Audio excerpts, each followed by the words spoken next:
Jadi ini ceritanya, di mana saya mengawali sebuah perjalanan karya wisata yang bisa dijadikan sebuah usaha.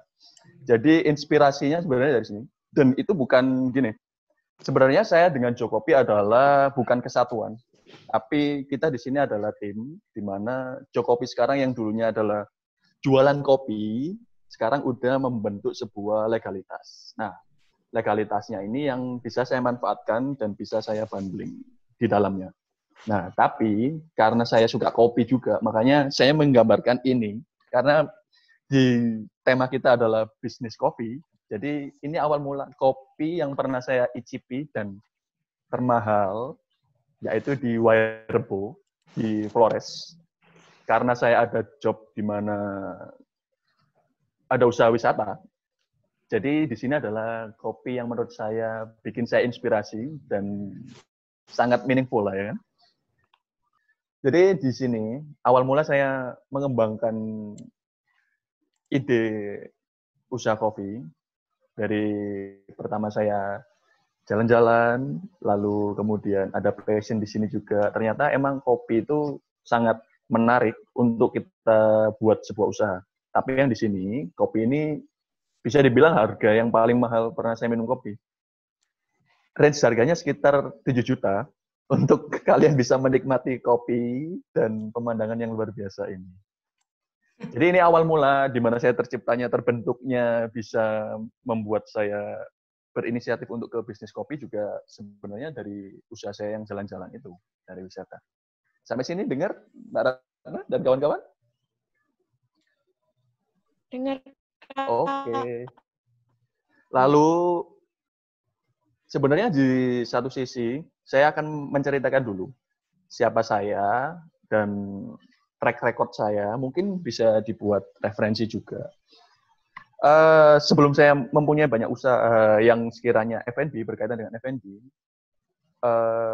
saya suka sekali berinteraksi sama orang, suka sekali jalan-jalan, dan itu yang membuat saya lebih, gimana ya, sisi kehidupan yang nantinya bakal saya dapatkan. Dari semua itu bisa saya referensikan, bawa pulang ke rumah, kita atur ide, lalu kita terapkan, di mana salah satunya yang mewakili dari gambar ini adalah kopi. Nah, dari semua usaha F&B saya, mulai dari buah, frozen food, lalu makanan berat, hingga makanan yang udah sekiranya sekarang lagi menjamur di mana-mana, yaitu jualan beef slice, buah, dan di waktu pandemi sangat-sangat kenceng. Tapi di sini saya nggak mati, di mana usaha saya ini berputar. Jadi membuat sebuah ekosistem bisnis. Jadi bukan semuanya dijual, enggak. Tapi di sana saya menerapkan di mana usaha itu lebih baik kalian harus bisa memikirkan ekosistem bisnis. Jadi dari saya ada makanan ringan juga. Yang terakhir adalah minuman. Nah, minuman ini yang akan kita bahas. Jadi semuanya kalau ngelihat saya adalah, oh Mas Hani ini punya beberapa usaha yang sekiranya membahagiakan perut. Jadi itu yang bisa kalian tancapkan nanti di benak kalian. Kalau ketemu saya berarti, wah bisa beli dong apa aja yang bisa buat menyenangkan perut kita. Begitu kiranya. Habis itu, next slide. Ya, ini. Karena saya dulu besar di Unair, jadi ada rasa bangga juga. Walaupun saya baru tahu juga ternyata viewersnya di Zoom kali ini banyak yang dari luar Unair juga ya. Jadi ini cerita di mana saya besar di ruang lingkup Unair, ya pengennya sih bisa berfaedah lah ya.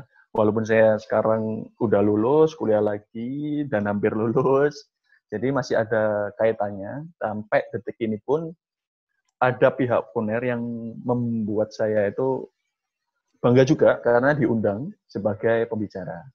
Nah, dari sini ada yang namanya hobi. Nah, dulu saya besar di suatu wadah yang namanya UKM Basket. Mbak Ratna sekiranya juga gitu ya? Iya. Besar karena UKM ya? Pertama kali saya maba itu saya join di UKM. Ini ya bos, aku apa kamu ini kayaknya? Ya. Jadi kalau buat teman-teman mahasiswa UNER yang baru, mahasiswa baru, daripada kalian kuliah pulang, kadang-kadang bisnis itu bisa dimulai dengan relation, dengan pertemanan gitu kan. Ya, Ada betul. beberapa organisasi yang saya kali ikuti seperti BEM fakultas, Hima fakultas, BEM universitas, dan unit kegiatan mahasiswa yang dimana bukan hanya organisasi yang berkutat dengan hobi, tapi juga seperti eskul yang bisa kalian ikuti karena ada pengajarnya, ada sarana prasarananya yang bisa diikuti secara gratis, ya kan. Memanfaatkan fasilitas. Kayak Kak Hani Benar ini sekali. UKM dari UKM basket kalau nggak salah ya Kak ya. Iya. Jadi di sini ceritanya, awal mula saya membuat karakter sebuah mental semangat juang yang ada ya dari UKM basket sebenarnya. Jadi saya dulu, kalau bisa saya ceritakan sedikit, adalah besar karena atlet, yaitu atlet bola basket. Dan atlet bola basket ini bisa membanggakan juga sebenarnya, mulai dari saya ikut turnamen kecil dalam kota, hingga sampai mancanegara. Jadi sempat dapat undian kali ya, bisa sampai mewakili Indonesia juga. Jadi itu sebuah kebanggaan juga sebenarnya, walaupun itu undian. Terus sebenarnya berkaitan juga, di mana bisnis itu juga berkaitan dengan mental. Nah, syukur-syukur dulu saya ikut yang namanya basket, itu juga membentuk karakter mental saya agar ya yang namanya usaha. Pasti kita harus meramu yang namanya kesabaran. Terus di mana di sana kita harus belajar berkomunikasi yang baik, berelasi, lalu kita menciptakan strategi, lalu ada achievement di dalam sebuah perjuangan yang lelah itu. Nah, dari besar karena student atlet, jadi itu membuat mental saya jadi terbentuk dari awal. Lalu di satu sisi, di foto sebelah kiri pojok itu adalah teman-teman ahli jenis saya. Itu angkatan 2015. 2015, lalu yang di sebelah kanan ada sebuah, apa ya, kalau saya merasa lumayan bisa dapat vibes dari KKN. Jadi walaupun KKN-nya di dalam kota, tapi saya membuat crowd di dalam sana. Enggak saya sih, tapi tim saya membuat, ternyata KKN itu sangat-sangat meaningful juga. Jadi ini tak kasih contoh 1-2 foto sama satu video di mana KKN yang kita buat itu enggak KKN yang apa ya hitungannya, yang hanya sekedar mengisi nilai, enggak. Tapi di sana kita juga membangun yang namanya ekosistem untuk sebuah wadah karya di dalam sebuah daerah. Ternyata itu juga bisa membuat saya termotivasi di mana oke, saya harus keluar, saya harus membuat sebuah wadah di mana yang nantinya juga bisa membuat kehidupan saya itu ya dari sana. Jadi usaha juga masuk di dalam sana, belajarnya pun dari sini sebenarnya, dan itu bisa diklik juga. Karena saya suka banget bikin video. Jadi ini video diambil sebelum adanya video yang lagi ngehitsnya, editing yang lagi keren-kerennya. Jadi itu video ala kadarnya, tapi di mana sebuah video itu juga nggak bisa dilihat dari bagus atau jelek. Tapi di dalam isi pesannya itu tersampaikan. Itu udah sangat bagus menurut saya. Dan di satu sisi, so far saya bikin usaha, nggak terlepas dari beberapa konten yang udah bisa saya perjualbelikan juga. Syukur-syukur kalian juga bisa dapat endorse. Apalagi kan anak-anak milenial sekarang kan lebih sangat senang di mana karyanya dia itu diapresiasi, walaupun diapresiasi dengan contoh mungkin repost dulu ya, belum bisa diuangkan, itu udah sangat kemajuan yang sangat luar biasa. Terus kalau kita mau berbagi share video, Mbak Ratna bisa nggak sih itu diklik yang sebelah kiri, foto di atas itu, yang ada KKN BBM tematik. KKN BBM tematik. Oh ya, Windy. Biar teman-teman bisa ngelihat. Oh ya, ada suaranya nggak? Keluar suaranya KKN nggak? di mana ini? Ini KKN di Sono Kawijana. Mana itu? Keluar suaranya nggak? Sono Kawijana itu di daerah Surabaya Barat. Oh, nah. Saya dulu di daerah Bula soalnya. Oh, Bula, dekat rumah saya berarti. Jalan sana ya? Iya. Oh, nggak dengar suaranya ya? Iya, nggak keluar nih. Ya, jadi kayak gini. Ya, kayak gitulah. Oh, baru tahu saya. Jadi ini, nah, crowd-nya di sini dapat suasananya, gimana kita bisa satu RW kali ya, gitu. Bisa membanggakan, dan apalagi yang kita bawa adalah nama sebuah, nama depan, bukan nama belakang. Kalau nama belakang mah nama kita. Kalau nama depan kan nama untuk sebuah kebanggaan, anggap aja ya UNER waktu ini. Jadi di sini kita bisa bikin ide gila yang bisa saya tuangkan di dalam sana. Mungkin kalian nanti bisa lihat di semua portofolio saya ada di Instagram saya sih, lebih jelasnya untuk detailnya ya kan. Oke, itu sekilas dari saya, di mana saya bisa dapat apa ya namanya self branding. Juga dari sana, perjalanan wisata yang bisa menjadikan sebuah lapangan usaha juga bisa dari sana. Akhirnya mengembangkan beberapa usaha sehingga usaha kita bukan jualan sembarangan juga atau banyak jualan juga, tapi kita membuat linear bisnisnya. Oke, next slide.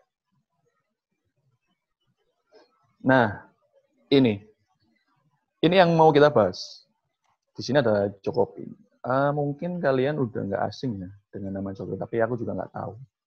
Untuk segmented Jokopi sebenarnya untuk ke anak muda-muda, anak kuliah juga, terus yang rajin nongkrong, yang rajin bersosialisasi, itu bisa apa ya hitungannya? Bisa banget membuat sebuah identitas sebuah perusahaan untuk siapa sih segmented-nya itu, siapa sih target dari pemasaran kita juga. Jadi nggak salah kalau saya masuk ke ruang Zoom dari PPKH ini. PPKK, ya. Jadi untuk yang pertama, pertanyaannya ada di sini ya Mbak ya, semua bisnis itu menjanjikan. Emang, kalau saya boleh berkata, semua bisnis itu emang menjanjikan. Nggak ada yang nggak menjanjikan. Tapi ya itu. Ada 3 poin. Niat, konsisten, sama target. Sebenarnya nggak berat juga. Sangat-sangat mudah sebenarnya. Apalagi sekarang udah kita lihat adalah fenomena. Fenomena yang kita pelajari di sini, media sosial. Media sosial udah sangat membantu kita untuk apa? Yang pertama, kalian nggak harus mengeluarkan budget untuk membuka sebuah offline store. Tapi kalian hanya butuh seutas atau 2 jempol kalian dengan sedikit wifi. Cari aja wifi warung, ya kan? Yang kalian hanya beli Gode Fresh 5.000, 6.000, dapat wifi up to 60 Mbps, dan kalian bisa gunakan sampai 4-5 jam. Dan itu kalian harus bisa gunakan. Niat yang di sini tuh bukan niat yang apa ya, kalau aku ngerasa itu nggak usah muluk-muluk yang pertama. Niat pada diri kalian dulu. Better kalian do little things, dan dapatnya adalah go big impact lah kalau menurut saya. Daripada kalian nggak ada niat sama sekali, tapi juga kayak hanya menunggu. Karena itu tadi balik lagi. Yang namanya fenomena media sosial udah sangat menguntungkan dan sangat memudahkan kita untuk konsisten. Untuk yang konsisten ini sebenarnya susah banget. Konsisten ini berhubungan dengan mental sebenarnya. Nah, beruntung banget dulu saya untuk konsisten ini punya mental yang bagus karena dulu besar dari atlet, jadi mental ini terbentuk dari sana. Jadi fisikmu bagus, mentalmu juga akan bagus pasti. Mengikutinya kayak gitu. Buat kalian yang bukan atlet, membentuk mental itu sebenarnya juga bisa aja. Nggak harus dengan latihan fisik juga nggak harus. Tapi dari mana? Dari mana yaitu kita banyak bergaul, kita nggak membatasi diri, kita nggak memilah-milah pertemanan, sehingga kita punya yang namanya mental yang menurut saya bisa dapat dari seseorang yang mempengaruhi kita. Jadi positive vibes-nya dari sana. Itu bisa membentuk mental kalian. Dan itu menjalin lagi ke namanya konsisten. Konsisten balik lagi ke habit, itu membuat kita itu kayak gini. Kita bangun tidur, biasanya yang kita lakukan adalah sikat gigi. Itu bisa kalian terapkan di mana untuk membuat usaha, bisnis, itu juga sama kayak gitu. Jadi kalian melakukan rutin, tanpa kalian melihat bakal dampak nggak ya? Bakal menguntungkan langsung nggak ya? Nggak kayak gitu caranya. Tapi dengan cara konsisten, dengan kalian atur perlahan waktu kalian, nggak usah kalian buang-buang waktu juga, memaksimalkan waktu sekecil mungkin. Kalian membuat repetisi, di mana kita yang bahas hari ini adalah tentang fenomena media sosial, anggap aja kayak gitu. Kalian bisa membuat bisnis itu menjanjikan karena kalian mempunyai konsistensi yang bagus. Anggap aja kayak aku di media sosialku, setiap hari aku nge-brainwash viewersku untuk melakukan jual beli. Tapi dengan ciri dengan cara yang lain, yaitu aku nggak pernah hard selling ataupun nggak pernah yang namanya melakukan nominal tak masukin ke media sosialku. Tapi aku membuat karakter usaha menurut aku berbeda dari yang lain. Yang pertama, guyonan sampai customer. Yang kedua, ketemu customer yang mempunyai value.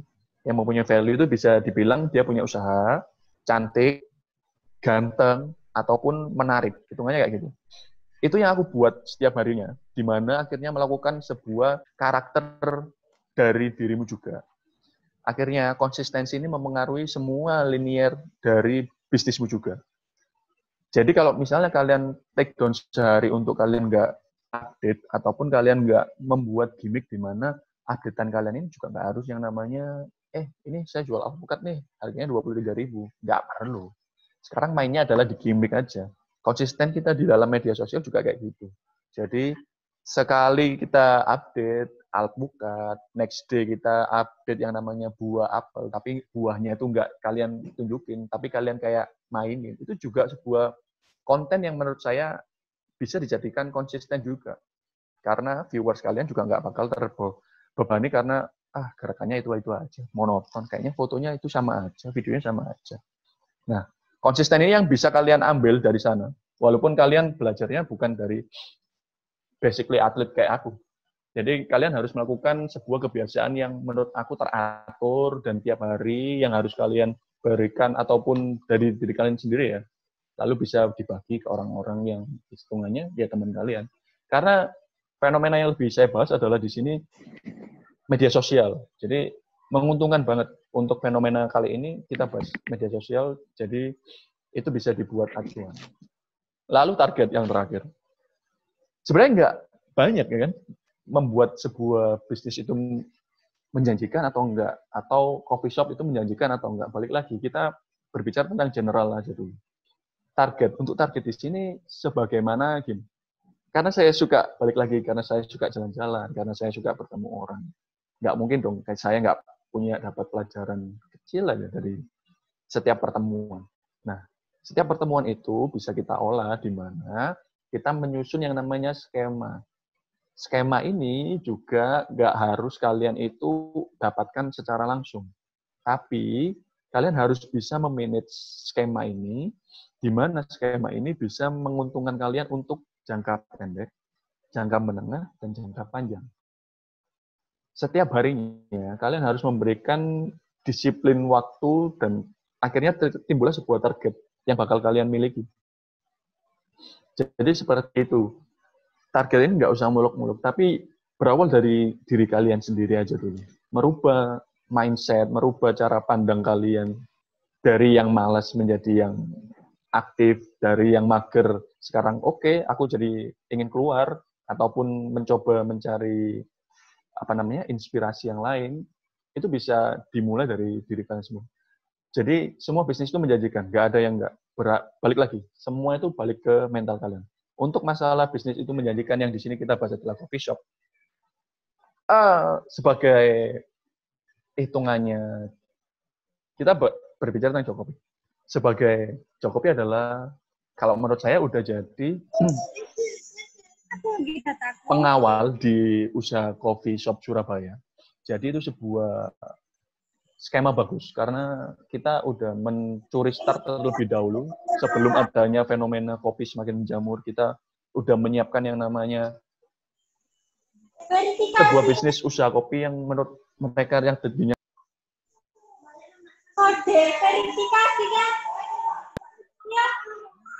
yang tadinya kopi ini belum menjamur, untungnya Jokopi adalah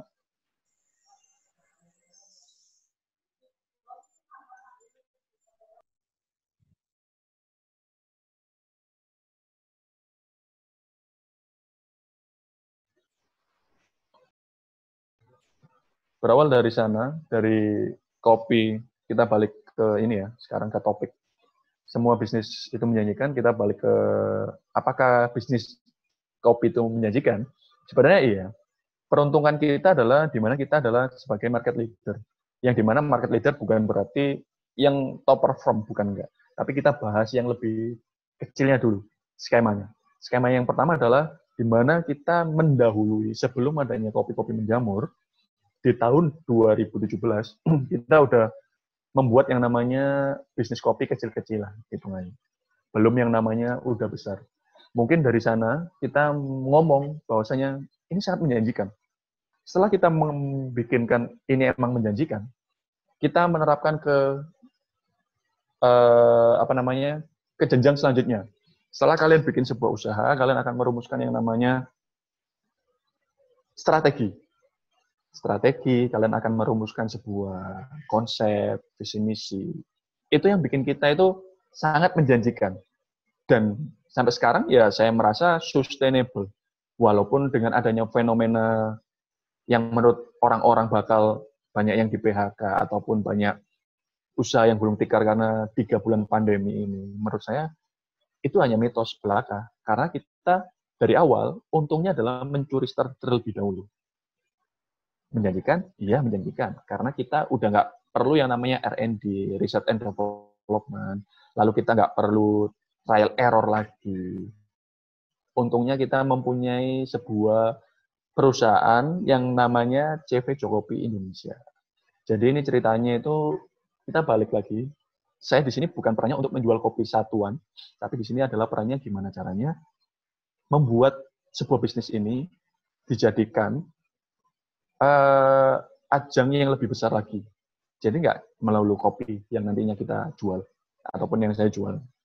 Nah, di sini, peran Hani Mahendra Putra di Jokopi. Sebenarnya, balik lagi, untuk membuat sebuah branding image, kalau kalian bisa belajar tentang ilmu marketing ini sangat-sangat tricky sebenarnya, ya kan? Sangat-sangat tricky, sangat-sangat kadang-kadang di luar ekspektasi seseorang yang biasa menjadi luar biasa, itu juga bisa jadi. Kenapa saya bisa bundling dengan Jokopi? Karena yang pertama adalah Jokopi ini sekarang udah mainnya udah legalitas yang dimainkan, bukan lagi kita jual yang namanya sekap, 2 cup, lalu paketan, enggak. Tapi di sini kita berbicara tentang bisnis. Bisnis itu adalah di mana kamu bisa membuat sebuah karya, anggap aja gitu. Kalian bisa membuat karya kalian bisa dibuat oleh orang banyak dan dilakukan ataupun dibeli sama yang namanya orang yang udah mulai mengerti tentang uangnya mau diputar kemana nih, uangnya mau dijadikan apa. Nah, seperti itu. Jadi di sini, walaupun saya bukan pekerja profesional awalnya, saya hanya labor union, serikat pekerja, karena saya suka sekali bekerja. Dan yang saya hadapi di sini bukan usaha tentang membuat sebuah kopi saja. Jadi awal mula saya bekerja adalah tahun 2014 setelah saya lulus. Saya mencoba peruntungan di mana kerja kontraktor. Kontraktoran, kita main dengan pemerintah selama 2 tahun. Di sana saya mendapatkan banyak ilmu, sehingga untuk membuat sebuah bisnis itu ternyata seperti ini. Nah, dari sana mulailah saya berputar otak lagi. Kontraktor saya tinggal, mungkin saya mencari tantangan baru di dalam namanya dunia perdagangan. Nah, emang saya bergerak di bidang dagang. Bidang dagang saya ada yang namanya jual buah, lalu jual frozen food, macam-macam frozen food, lalu jual makanan berat. Makanan berat ini ada sate khas Lombok yang saya patenkan. Lalu ada jajanan ringan, yaitu si takoyaki. Nah, ini sebuah bisnis baru juga, di mana saya dapat investor dari Jakarta, masih running beberapa bulan. Mungkin dari bulan Desember sampai ini, ada 6 bulan. Juga bisnis baru. Jadi di sana saya udah menerapkan, oke, ternyata punya bisnis yang linier, nggak harus kamu change bisnismu dari bisnis F&B langsung ke otomotif, nggak akan masuk. Kamu harus membawa karaktermu dulu ya. karaktermu kalau udah terkenal namanya kamu adalah F&B, ya udah, kamu bikin aja yang namanya linear usaha. Linear usaha yang saya maksud adalah di sini kayak itu tadi. Dari makanan ringan, makanan berat, hingga minuman, saya ada semua. Sehingga setelah ada isu yang menurut saya pandemi dan sembarang kalir itu, nggak akan bisa masuk. Nggak akan bisa yang namanya langsung take down karena ada isu itu. Tapi kita di sini adalah membuat ekosistemnya. Setelah ekosistem itu kalian dapat, kalian bisa dengan sesuka hati mencoba perihal baru. Jadi apa hal yang kalian dapatkan pertama? Kalian harus tahu brandinganmu sendiri mau dibawa ke arah mana. Bisa dapatnya apa? Kira-kira seperti itu. Di sini akhirnya F&B mati saya ada di beverage. Beverage ini adalah minuman, di mana minuman yang di sini adalah kopi. Karena saya tahu yang namanya usaha dari 0 sampai angka 100, di mana itu nggak mudah yang namanya membuat satu menu minuman dengan tipikal, idealisku adalah rasanya seperti ini. Susah Pol. Saya banding dengan Jokowi hampir 6 bulan ini, baru banget di mana Jokowi pun udah mengerti di mana sekarang yang kita jual bukan hanya masalah tentang 1 cup, 2 cup, tapi sebuah strategi bisnis, sebuah bisnis Jokowi, yaitu CV Jokowi Indonesia, yang ada di dalamnya sini, bisa dikembangkan kemana aja. Yang pertama, emang kita harus jualan minuman, kan? Yang kedua, harus kita membuat wadah baru atau gimmick baru, di mana jualan kopi ini sekarang, kamu nggak bisa jualan kopi, entah kamu akan membuat sebuah konsep usaha ataupun konsep event yang nantinya bisa memutar yang namanya kopimu juga akan naik di dalamnya. Jadi, CV yang kita bawa adalah CV pariwisata, karena kita jualan ataupun membuka kedai itu berawal dari CV pariwisata, karena saya besar juga dari pariwisata, oleh karena itu saya nggak akan melepaskan yang namanya CV Jokopi ini mati hanya untuk kopi, tapi untuk hal yang lain. Nah, itu adalah gambaran saya di Jokopi. Jadi, hitungannya sebenarnya adalah kita di Jokopi itu juga baru banget. Baru dan banyak tantangan, karena 6 bulan, karena saya besar karena berkembang itu di media online, belum pernah yang namanya media offline. Sedangkan Jokopi adalah punya yang namanya media offline di sana. Media offline-nya adalah kedai-kedainya. Dan itu membuat saya sangat-sangat tertantang, di mana kemarin ada yang berawal dari per Januari hingga Februari hujan, orang nggak bisa nongkrong, sampai sekarang ini, sampai yang namanya ada isu fenomena COVID, jadi orang harus take away dan banyak lainnya. Jadi itu kayak membuat saya semakin terpacu di mana kita harus men-challenge satu-satu, kita harus membuat, balik lagi yang tadi, kita harus membuat yang namanya target juga, kita harus mempunyai mental yang bagus, sehingga kamu bakal di-develop untuk sebuah brand diajak kerjasama. Itu kan seperti itu. Jadi Jokopi membuat vokalis di dalamnya, yaitu Hani Mahendra. Nah, Hani Mahendra adalah vokalisnya dari Jokopi. Jadi kalian kalau misalnya ada mau yang namanya kerjasama ataupun membuat sebuah wacana, saya akan memberikan semuanya akses untuk kalian untuk bekerja sama. Karena saya di sini targetnya bukan hanya untuk juga kopi ataupun bukan Jokopi ini untuk Jokopi, enggak. Tapi balik lagi, di sini adalah yang kita bawa adalah nama Surabaya. Karena apa? Nama Surabaya ini sekarang saya melihat adalah meredup sekali. Yang namanya sebagai anak muda-mudi. Saya ngerasa Surabaya lagi kurang perform, di mana kota lain, Jakarta, jelas. Ya kan? Kota lain Bandung, Jogja, bahkan saya merasa anak mudanya Surabaya masih kalah kreatif, inovatif dengan anak Malang. Iya, walaupun Malang terkenal dengan banyak pendatang dari 3 top kota tersebut yang sudah saya bilang. Jadi di sini saya akan mengembangkan bisnis Jokopi untuk segera keluar dari Surabaya ataupun untuk membuat beberapa bisnis kopinya semakin mempunyai karakter untuk nama Surabaya. Jatuhnya seperti itu. Jadi pandangan kalian Mas Dani kerjanya apa di Jokopi adalah seperti itu. Jadi di sini saya adalah nge-director bisnis CV Jokopi Indonesia. Nah, untuk director bisnis CV itu adalah kalimat marketing. Sebenarnya yang dipahami oleh orang-orang adalah mudahnya adalah seperti ini. Mas Dani ini berkaitan dengan marketingnya Jokopi. Nah, itu kalimat di mana konvensional, di mana orang bakal ngerti. Oh, ternyata marketing berhubungan dengan sales. Ternyata marketing selalu gimana caranya achieve. Nah, kalau di sini, peran saya di Direktur Bisnis Jokopi, selain saya membawa yang namanya marketing, saya juga membawa yang namanya 4 direktur yang ada di dalamnya. Di mana ide 4 direktur dan ide orang di luar bisa saya temukan di dalamnya, dan itu melewati saya. Jadi, ada filternya.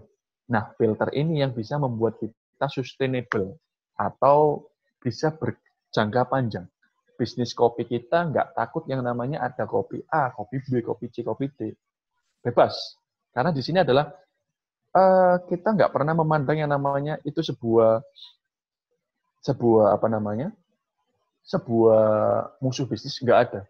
Karena setahu saya kita punya pasar sendiri, kita punya target sendiri, dan kita punya hitungannya kelas sendiri. Jadi, itulah. Dijadikan apa, diarahkan kemana. Sekilas tentang Jokopi seperti itu. Lalu, selain ada yang namanya director bisnis di Jokopi ini, kenapa kita bisa kuat ataupun ada banyak kopi kita masih tetap bisa bertahan? Karena gini, balik lagi ke slide yang tadi adalah di mana membuat sebuah kopi ini adalah kita paling awal, ya kan? Kita menang startnya ada di sana. Setelah kita menang start di sana, kita harus membuat yang namanya struktur organisasinya di dalam sebuah perusahaan. Karena Jokopi sekarang udah nggak jual yang namanya kopi. Kalau kita berbicara tentang bisnis Jokopi, kita udah nggak menjual 1 kopi, 2 kopi. Tapi kita membuat sebuah karya yang bisa kita jual ke orang yang lebih besar juga, hitungannya levelnya. Jadi di sana kita membuat yang namanya struktur organisasi juga ada jelas. Di Jokopi ada beberapa divisi, di mana divisinya juga sangat-sangat jelas. Mungkin saya belajarnya juga dari perusahaan yang sebelumnya udah saya bangun. Jadi tinggal menetapkan struktur organisasi, SOP-nya apa, lalu timeline kerjanya gimana, job desk-nya ya seperti apa. Itu ada semua. Mulai dari divisi marketing, mulai ada divisi produksi, mulai ada divisi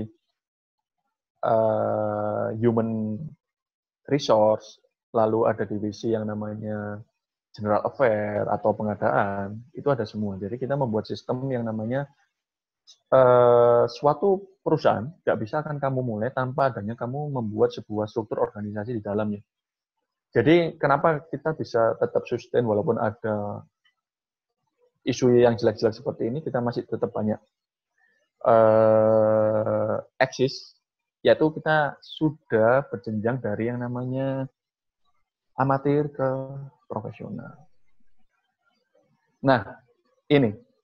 Di sini ada beberapa kedai kita, di mana kedai Untung Suropati, Ketah Bangkali, sama Niaga Gapura. So far kita bekerja, kita usaha selama 3 tahun belakangan ini. Tahun pertama kita emang masih belusukan, di mana belusukannya pun juga menurut saya masih konvensional, masih door to door, masih kita meracuni teman terdekat kita, sampai kita punya yang namanya modal. Nah, modal yang pertama kali kita ada di Ketah Bangkali. Jadi, di tahun 2018, Ketah Bangkali yang awalnya belum kita pugar sampai sekarang ini, itu masih 1. Sampai ke bulan Januari tahun 2018. Baru kita menambahkan yang kedai di namanya Untung Suropati. Di Untung Suropati itu, kita melihat juga, balik lagi, selain kalian membuat sebuah bisnis, kalian juga harus research dulu nih, yang namanya tempat yang paling oke, tempat yang paling bagus buat jualan, lawannya ada siapa aja. Itu harus kalian research semua by data. Nggak bisa kalian bikin usaha itu mengarang bebas ataupun cuman berangan-angan. Kalian tulis semuanya. So far sampai detik ini, saya juga harus banyak menulis dari semua materi saya yang akan saya jelaskan. Bukan materi, tapi ini kayak isi meeting, dan itu adalah membuat habit saya seperti ini. Jadi sedikit-sedikit tulis, biar apa? Biar nggak lupa. Nanti kita dari rumah baru bisa mengembangkan ide yang dimana kita dapat tadi. Sama halnya kayak kita mau buka usaha di beberapa offline di tempat yang akan kita buat kedai. Seperti itu. Jadi yang paling baru ada yang namanya di Jiwok. Di Jiwok itu barusan banget bulan Bulan Desember tahun 2019. Jadi hampir tiap tahun kita buka yang namanya kedai. Dan itu tadi, kita nggak akan yang namanya membuka franchise, nggak akan membuka yang namanya terlalu banyak Jokopi, nggak akan membuka. Karena kita mempunyai karakter kopi yang berbeda. Nah, karakter kopi ini yang berkaitan banget untuk kalian kalau punya usaha, kalian harus memikirkan matang-matang, kalian harus mempunyai strategi, itu tadi, strategi jangka pendek, jangka tengah, dan jangka panjang. Kira-kira apa aja, itu bisa kalian catat semua, membuat habit kalian yang bagus, lalu kalian bisa mengeksplorasi, oke, usaha saya mau develop nih, apa ya, kemana ya, intinya kayak gitu. Jadi, ada 3 kedai so far sampai tahun 2020 ini, dan insya Allah kita akan buka kedai yang keempat di daerah Rungkut, bocorannya. Kita udah dealing tentang tanah di sana, dan kita udah membuat sebuah konsep yang baru. Jadi nantinya Jokopi akan bukan menjamur, tapi akan men-settle point kan. Men-settle point kan di mana Jokopi ada di Surabaya Barat, Utara, Timur, seperti itu. Jadi nggak usah terlalu banyak, karena kita sangat-sangat selektif. Kita sangat-sangat benar-benar by data, kita nggak bisa ngobrol sembarangan, kita nggak bisa ngomong itu sakarpe dewe. Balik lagi, untuk yang namanya kalian mau konsisten, untuk kalian yang mau yang namanya mendevelop diri kalian sendiri, hal-hal kecil seperti itu yang bisa bikin kalian besar nantinya. Jadi ini so far kedai kita ada 3, dan setiap kedai mempunyai gimmick yang berbeda. Karena apa? Karena itu juga termasuk dalam cara marketing ataupun cara memasarkan di mana Jokopi yang Ketapang Kali, kalian bisa nongkrong sesuka hati, bisa ketemu ngobrol sama teman kanan kiri sampai malam, bahkan pagi ke malam. Itu kita konsep sedemikian karena emang tengah kota, crowded-nya tengah kota itu nggak ada waktu itu ya, sebelum adanya kopi-kopi yang lain menjamur. Jadi kita memfasilitasi hal seperti itu. Lalu yang di Untung Suropati ini adalah kedai Untung Suropati, di mana kedai kita bikin desain yang bagus sekalian. Karena balik lagi, yang namanya kalian makan membuat usaha, apa sih yang kira-kiranya itu jangkanya kemana, diarahkan apa, jadinya apa. Nah, ya ini adalah kopi Tugu yang akan kita konsep pada awalnya seperti ini. Jadi, Untung Suropati, karena kita banyak tetangga dan itu di kawasan perumahan, jadinya gimmick kita adalah better kalian adalah mengambil lalu pulang, ataupun nongkrong sesaat lalu pulang juga. Beda halnya sama dengan yang di Jokopi Ketapang. Jadi membuat gimmick, karena saya rasa pengeluaran untuk membuat sebuah offline lalu nggak dimaksimalkan itu ya mubazir. Jadi kita bikin bagus kalian, kita tahu kita bikin bagus bukan hanya untuk ke artsian aja, tapi someday kalian bisa mikir, oh ini nanti saya bikin seperti ini, oh ini nanti tak bikin konsepnya seperti ini. Akhirnya citra kita tiap kedai pun berbeda-beda. Lalu yang di Jiwok termasuk baru, itu juga termasuk di mana konsepnya sama seperti kedai Jokopi Ketapang, bisa dibuat nongkrong juga, dan lebih di sana lebih minimalis, lebih artsy. Jadi kita membuat gimmick seseorang yang akan nongkrong di kedai Jiwok itu tujuannya untuk foto untuk bikin tugas yang di dalamnya itu sangat cozy ataupun sangat easy listening, terus warmnya dapat, suasananya pun dapat. Terus kalau kalian mau nongkrong di belakang itu juga ada tempat yang besar, rimbun, seperti itu. Jadi semua kedai yang kita bikin adalah punya ciri khas masing-masing, sehingga kita mengarahkan pasar masing-masing pun lebih gampang. Jadi seperti itu gambarannya untuk kedai tipikal kita. Jadi kalau kalian yang belum tahu yang namanya kedai Jiwok, itu baru sekali, baru banget. Bisa mampir ke sana, dan yang jelas tempatnya sangat-sangat Instagramable, seperti kalian inginkan. Jadi sebelum saya bikin yang namanya kedai, saya harus tahu nih, apa nih kira-kira permintaan pasar, apa nih fenomena yang ada. Ternyata emang fenomena Instagram ataupun underline-nya Instagramable itu benar-benar yang dibutuhkan untuk anak-anak muda sekarang, dan termasuk segmennya Jokopi emang anak-anak muda. Nantinya kita akan mendevelop bahwasanya oke, Jokopi harus punya nih segmented yang bapak-bapak, ataupun Jokopi harus punya sebuah wadah di mana pecinta kopi yang tahu biji kopi, seperti itu. So far kita adalah kopinya kopi susu model seperti itu, kita mix and match, ya kan? Jadi nanti juga akan dibuatkan seperti itu. Jadi balik lagi untuk masalah kedai, kita harus bikin istimewa karena kita tahu bikin kedai itu nggak murah. Kalian harus memaksimalkan dari perihal paling kecil, entah itu dari omongan temanmu, entah itu dapat masukan dari yang lain. Kalian harus mencernanya, mengeksplorasi lagi apa yang akan dibuat, sebagaimana usahamu kopi itu gak podo sampai sing liyane.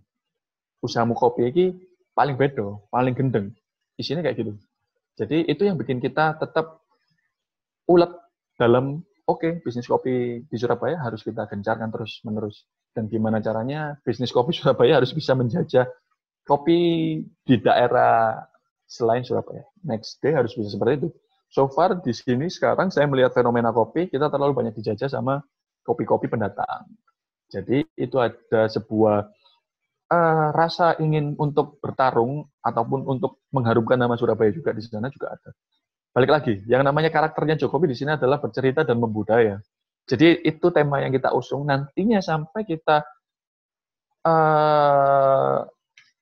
nanti bahwasanya karakter itu yang utama untuk dibuat acuan kita semua. Ini awal mula kita bikin di kedai Jokopi Ketapang Kali. Berdirinya emang sejak 17 Agustus 2017. Sebenarnya di akte bukan seperti itu, tapi karena kita nasionalis ya kan. Jadi oke lah, biar gampang juga diingatnya. Kira-kira emang Agustus, tapi tanggalnya 4 founder ini masih nggak tahu tanggal berapa, karena kita emang bikin usaha itu bukan usaha yang disiapkan terlebih dahulu, tapi kita belusukan dulu, ataupun kita mati-matian di jalan dulu, baru semakin ke sini semakin dijelaskan. Oke, sampai lupa yang namanya, kemarin kita tanggal berapa ya berdirinya Jokopi, sampai lupa. Tapi di akte perusahaan udah jelas. Ya udah, seperti itu ceritanya. Next. Nah, sebenarnya di sini ada teaser video, tapi berhubung di Zoom ini nggak bisa kita play semuanya, jadi nggak ada suaranya. Jadi nanti kalian bisa lihat di Instagramnya Jokopi sendiri, ataupun di Instagram saya, itu beberapa kali saya bikin video tentang Jokopi. Ya, bukan saya sih, tapi ada tim kreatifnya. Ya. Jadi di sini ada, yang pertama saya akan menjelaskan di mana sebenarnya video-video ini sangat luar biasa di benak saya. Yang di sebelah kiri sendiri adalah video di mana kita meningkatkan traffic di waktu pandemi. Jadi di waktu pandemi, orang-orang akan berlomba di mana perusahaan ini tetap maju dan tetap bisa menafkahi semua orang-orang yang ada di dalamnya. Video sebelah kiri adalah video main PS. Nah, video main PS ini adalah blasting di mana kita bikin giveaway PS4 waktu itu. Sebelum waktu H-7 Corona kalau nggak salah. Dan alhamdulillah ternyata giveaway itu emang sangat menarik, di mana rekap sales kita menaik pesat karena giveaway PS4 yang benar-benar kalian hanya banyak-banyakan beli, kalian bakal menang. Intinya seperti itu. Jadi giveaway blasting itu nggak mempengaruhi kita waktu kita orang-orang berlomba-lomba. Waduh, susah nih sekarang. Ya udah, kita cari trik marketing yang lain dengan cara seperti itu. Lalu yang video di atas itu sebenarnya gambar video juga, tapi itu menu baru. Jadi menu signature lah hitungannya. Karena kita tahu bahwasanya sebagian kecil ataupun sebagian besar orang itu kopi adalah bukan lifestyle, tapi kita nggak harus menjual kopi juga. Karena video di atas itu menjelaskan di mana menu baru yang kita berikan ke orang-orang waktu puasa, itu lebih tepatnya, sangat-sangat membuat orang itu nyaman, di mana, waduh mas, aku ini pengen buka, tapi kok kopi, rasanya kopiku asam lambungku naik, takutnya kan seperti itu ya kan. Jadi kita bikin menu baru spesial Ramadan, yaitu es doger dan es tamarin, ataupun apa sih tamarin itu asam, ya, asam Jawa. Jadi kita bikin di sebuah wadah. Jadi itu sangat bagus juga peminatnya. Ternyata saya rasa, wow, ternyata kopi kita bisa mempengaruhi orang untuk tetap beli walaupun itu menu baru. Hitungannya seperti itu. Lalu yang dibawa adalah itu video juga sebenarnya. Video Jokopi Hampers yang kemarin, di mana benar-benar pandemi musuh kita hanya untuk satu sih sebenarnya. Pandemi kemarin itu benar-benar membuat kita itu semakin bingung, di mana wow, ternyata alur supply chain kita terhambat karena PSBB, karena banyak perusahaan yang ditutup, banyak pabrik yang ditutup, sehingga Hampers pun itu sangat-sangat kewalahan untuk didudit kita, di mana Hampers ini harusnya rilis 2 minggu, akhirnya 5 hari sebelum Lebaran, kita jualan Hampers. Nah, video ini ya sangat meaningful menurut saya, karena COVID membuat kita itu semakin dekat juga. Akhirnya banyak perusahaan, banyak customer kita yang membuat Hampers ini dijadikan untuk sebagai kaca sarana memberi ke sahabat, ke teman dekat, ke pacar, ke orang tua, karena dia nggak bisa pulang. Jadi seperti itu caranya. Dan di sisi sebelah kanan adalah belusukan dalam botol, di mana 1.500 botol dalam waktu COVID kemarin. Kita buktikan bahwasanya kita perusahaan yang nggak main-main dalam perihal konsisten, inovatif, dan kreatif. Di mana 1.500 botol hanya bisa habis dalam waktu sekitar 4 minggu saja. Dan setelah itu kita kebingungan lagi, di mana botol itu juga habis dan nggak bisa dikirim langsung, sehingga ada 3 harian kita meng-pending semua penjualan botol. Tapi dengan strategi kita, orang yang pending tadi nggak kita kasih ataupun kita lepas gitu aja. Tapi gimana caranya kita masih tetap memperhatikannya, ya kan? Hitungannya kayak oke Mbak, nanti kalau misalnya mau pesan lagi saya japri ya, bisa seperti itu. Jadi 1.500 botol dalam waktu 4 minggu menurut saya, wow, luar biasa. Botol, bukan gelas. Botol itu adalah ramuan baru saya, di mana orang-orang sekarang udah harus di rumah, udah nggak bisa nongkrong di sembarang kalere, wes kita harus potor otak gimana, kita harus blasting yang namanya botol. Ini semua adalah kesatuan. Mulai dari PS4, kita blasting sebuah botol, mulai dari sampai dengan ending, di mana endingnya ternyata terjualnya hampir 1.500 dalam waktu 4 minggu. Seperti itu kiranya. Ya, next.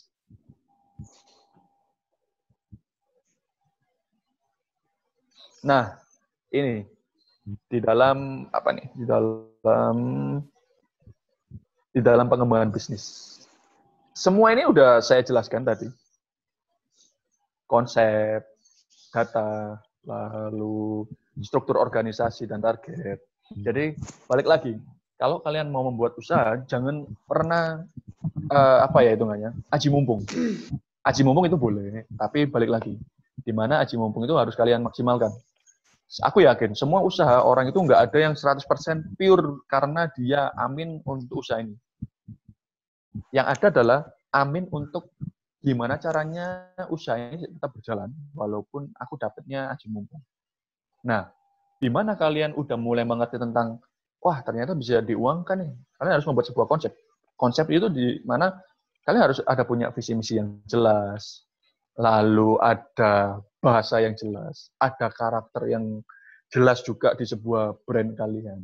Sehingga konsep ini matang. Setelah matang, kalian bisa blasting ke mana-mana. Contohnya, dari kalian jualan satu produk, sekarang kalian bisa jualan satu ide bisnis kalian. Dari mana? Ya dari konsep. Konsep jelas mempengaruhi di mana kalian akan mengeksplorasi namanya perusahaan kalian nantinya. Berawal dari kopi, 1 kopi, 2 kopi, 3 kopi, sehingga sampai kita punya 4 kedai untuk 2020. Dan next day, kita akan punya keluar kota, keluar pulau, kita bakal ekspansi terus hingga keluar negeri. Insya Allah seperti itu. Jadi dari mana? Dari konsep. Kalian harus membuat konsep ataupun kalau bikin pondasi itu ya sekalian yang kuat. Jangan pernah setengah-setengah. Konseptualnya harus jelas. Visi misi perusahaan, habis itu bahasa kalian harus diperjelas juga, karakter brand kalian juga harus jelas. Sehingga konsep ini setelah kalian godok dan kalian ramu sedemikian rupa, akhirnya terciptalah sebuah brand kalian. Lalu, yang kedua adalah data. Data ini bisa saya artikan begini. Hal yang paling mudah di mana kalian mau bikin usaha apa ya kira-kira? Usaha baju nih, anggap aja. Dari mana kalian bisa mendapatkan data yang bagus? Yaitu kalian harus punya yang namanya RAB. RAB itu anggaran biaya pertama kali kalian beli yang namanya kaos polos, beli ngeprint yang namanya ini jadi sablon, sampai ketemu yang namanya HPP. Nah, harga pokok penjualan berapa? Kalian cari markup harganya itu berapa untuk keuntungan kalian. Ibaratnya seperti itu, data yang saya jelaskan di sini. Jadi, data mulai dari yang hal paling kecil, kalian mau bikin usaha yang namanya kaos, kalian harus tahu yang namanya kaosmu ini berapa, ukuran ini harganya berapa. Terus data data dari kaos ini siapa aja sih? Hitungannya kalian harus punya vendor kan? Nah, vendor ini harus kalian tanya data ini harus kalian tanya ke vendor kalian. Pak, kira-kira kalau misalnya nih kaos ukuran ini kelasnya apa aja? Dapatnya apa aja? Mereka juga punya data. Sehingga data ini memperkuat kalian untuk memperkaya kalian juga dalam hal finansial nantinya. Jadi, di mana data kalian kuat, kalian akan gampang banget untuk mendapatkan yang namanya investor ataupun pembeli. Jadi seperti itu. Jadi yang diharapkan seperti itu, detail spol. Kalian harus benar-benar detail di mana takaran hitungannya sablon ini berapa gram, 100 gram ini bisa buat berapa kaos, seperti itu. Jadi nggak bisa kalian itu bikin usaha, boleh awalnya dari kertas, sekarang kalian harus buka Excel kalian harus memaksimalkan Excel kalian harus menghitung rincian data yang harus kalian perlukan sehingga terbitlah yang namanya brand kalian. Oke, dari brand kalian. Setelah ternyata laris manis di pasaran, kalian harus bisa membalikkan yang namanya targetnya kalian adalah jangka pendek, jangka tengah, ataupun jangka panjang, sehingga membuat proposal lagi, orang yang punya duit akan mendanai kalian. Seperti itu. Itu adalah gambaran data yang menurut saya harus benar-benar nggak bisa dikesampingkan, selain konsep. Lalu setelah data itu kuat, mengembangkan bisnis harus juga punya orang yang ada di dalam ataupun di belakang kalian. Nggak bisa kalian jadi one man show, nggak bisa. Kalian one man show, kalian nggak akan bisa, iya bisa sih menurut saya, tapi usaha kalian cuma itu aja. Usaha kalian nggak membuat ekosistem bisnis, tapi hanya satu bisnis saja. Eman kalau satu bisnis, karena apa? Udah banyak contohnya. Contohnya ya seperti ini, pandemi. Ada teman kalian yang dulunya adalah jualan warung aja, ternyata ditutup warungnya, terus jualannya apa sekarang? Jualannya yang mengikuti pasar, hitungannya fenomena yang ada. Seperti itu. Jadi kalian harus punya struktur organisasi yang jelas, di mana kalian aja kena pandemi ataupun kena isu, hilang itu satu. Tapi kalau kalian bikin ekosistem bisnis, misal A kena nih, 2, 3, 4 ini masih bisa tetap muter hitungannya. Dari mana? Ya dari kalian harus membuat struktur organisasi yang jelas.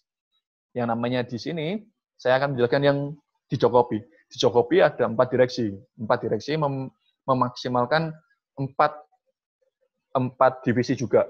Nah, direksi yang pertama bagian business event director bisnis, yang kedua juga dari marketing, yang ketiga juga dari HRD, yang keempat juga bisa dari produksi. Jadi kita awalnya Jokopi punya akhirnya 4 backupan yang dimana kita akhirnya semakin kuat di sana dan kita nggak kehabisan ide juga. Kita juga bisa hitungannya sharing sama orang-orang kita, sehingga itulah yang bikin sustainable coffee kita bisa tetap terjaga sampai detik ini.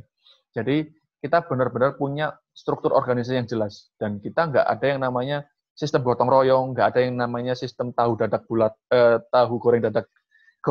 goreng bulat dadakan, nggak ada. Jadi semuanya by struktur organisasi yang jelas, SOP yang jelas, timeline usaha kalian juga jelas, setiap orang punya, oke, 8 jammu harus dimaksimalkan apa, harus jelas semua. Struktur organisasi itu yang membuat kalian jelas.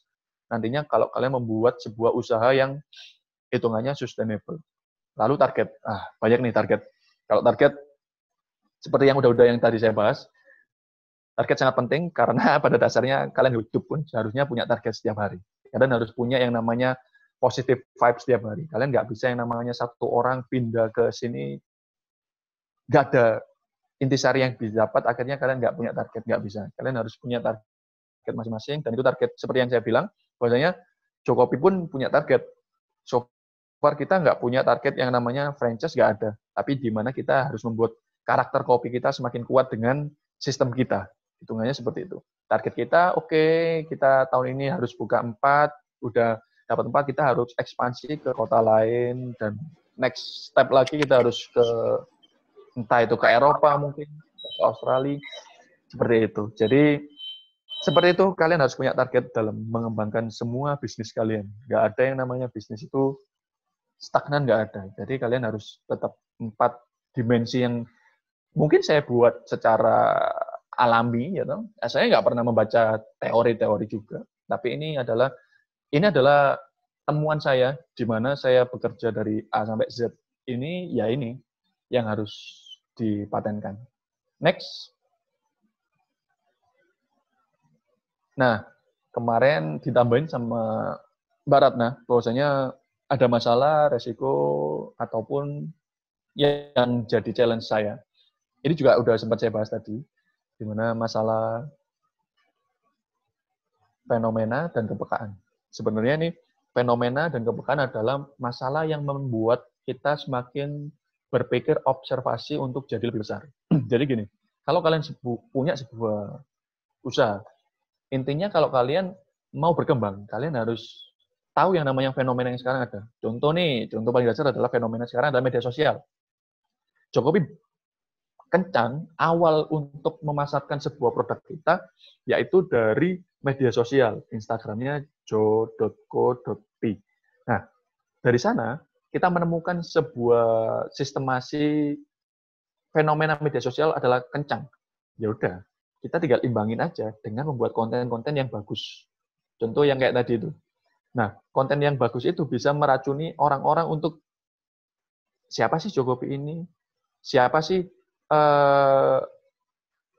kopi-kopi yang ada di dalamnya ini, kira-kira menunya apa sih? Jadi kita membuat konten yang menarik di dalamnya. Jadi fenomena ini berkaitan sekali, di mana kalian harus bisa melihat fenomena ini yang ada untuk dijadikan sebuah landasan untuk mendirikan usaha. Lalu kepekaan. Kepekaan sama halnya masih berkesinambungan dengan fenomena yang ada. Anggap aja kita fenomena media sosial. Nah, kita rumuskan nih, kita ambil teori yang paling dasar, ataupun contoh yang paling gampang, yaitu kepekaan itu tadi, di mana nggak usah muluk-muluk. Kalian harus gini, di mana teman kalian sekarang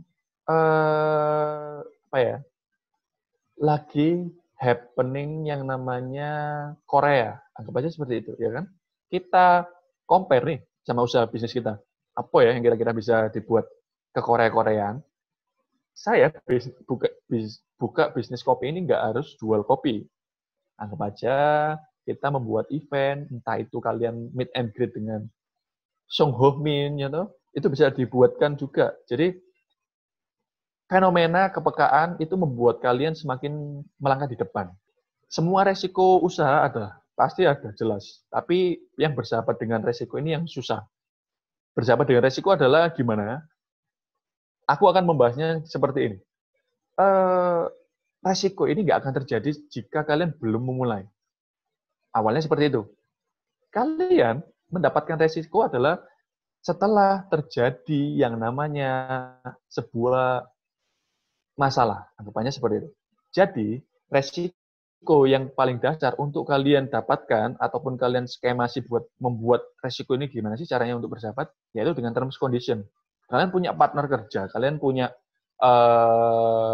orang yang mendanai bisnis kalian. Kalian di sana masih by data, by konseptual kalian, tapi di sana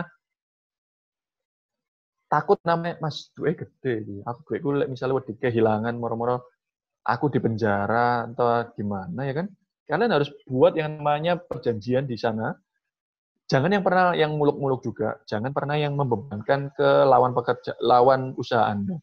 Cukup dengan kalian sendiri aja. Cukup gimana caranya demokrasi yang saya anut adalah podo-podo ngemut permennya enak kok. Daripada aku ngemut permen dewe. Ibaratnya kayak gitu. Jadi, resiko ini tadi minim sekali. Dan membuat kredibilitas kalian semakin disegani sama lawan bisnis kalian. Jadi resiko so far saya membuat usaha, resiko nggak ada sama sekali. Gimana? Karena saya udah harus bisa tahu siapa nih lawan saya. Terus suggest apa nih buat provider anaknya. Itu kan seperti itu. Jadi so far berhubungan kalian dengan resiko ataupun resiko yang membebani di mana kalian untuk membuat usaha sendiri, takut itu nggak ada. Selagi muda bertenaga, terus berkarya tanpa lelah. Selalu kreatif, inovatif, keluar dari zona nyaman dan buktikan.